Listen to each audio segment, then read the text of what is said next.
এই দেশ তো আমাদের। এই দেশে থেকে স্বাধীনতার বিরুদ্ধে, মহান মুক্তিযুদ্ধের বিরুদ্ধে, ৭২-এর সংবিধানের বিরুদ্ধে কোনো কথা বলতে আমরা দেব না। মুক্তিযুদ্ধ করেছিলাম জয় বাংলা বলে, মুক্তিযুদ্ধ করেছিলাম বঙ্গবন্ধুর নেতৃত্বে। বঙ্গবন্ধু আমার ধ্যান জ্ঞান, আমার চিন্তা চেতনা। সন্ত্রাস বিরোধী আইনের মামলা হাইকোর্ট থেকে জামিন পেলেন সাবেক মন্ত্রী লতিফ সিদ্দিকী ও সাংবাদিক মঞ্জুরুল আলম পান্না।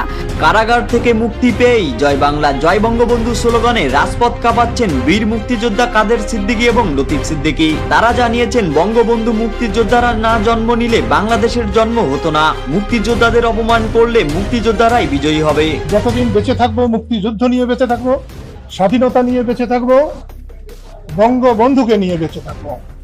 বিচার বিভাগের প্রতি এখনো আমাদের সকলের আস্থা আছে। আজকে লতিফ ভাইয়ের মুক্তি, বিশেষ করে জামিনে মুক্তি, আমি বিচার বিভাগের প্রতি সাধারণ মানুষের এখনো যে আস্থা, তারই প্রমাণ বহন করে বলে আমি বিশ্বাস করি। শাহবাগ থানা একটা মামলা করে সন্ত্রাস দমন আইনে, এবং যে সেকশনটা, সেই সেকশনটা হলো যে রাষ্ট্রীয় সম্পত্তি ধ্বংস করা। তো কোর্টে আমরা এগুলো দেখাইলাম যে এই অবস্থা, এবং এটা তো well reported by the newspaper এবং মিডিয়া। যে কারণে কোর্টে বললো যে এদের সাথে তো এদের কোনো সম্পর্ক, এটা কি নষ্ট করছে, কি বিনষ্ট করছে। তো সরকার সেভাবে যেটা বলছে কোর্ট সন্তুষ্ট হয় না। সন্তুষ্ট না হয়ে আজকে বীর মুক্তিযোদ্ধা লতিফ সিদ্দিকী এবং মঞ্জুরুল আলম পান্নাকে জামিন মঞ্জুর করেছেন, তবে লিখিত এটা উনি রোববারে দিবেন। কারাগার থেকে মুক্তি পেয়ে ডক্টর ইউনূসকে কঠোর হুঁশিয়ারি দিয়েছেন লতিফ সিদ্দিকী। তিনি জানিয়েছেন, মুক্তিযোদ্ধাদের মুছতে চাইলে আবারও যুদ্ধের ঘোষণা দিতে প্রস্তুত তারা।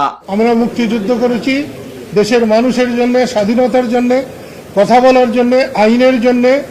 সেসব প্রতিষ্ঠিত হোক আজকের এই দিনে, আমি সেটাই কামনা করি।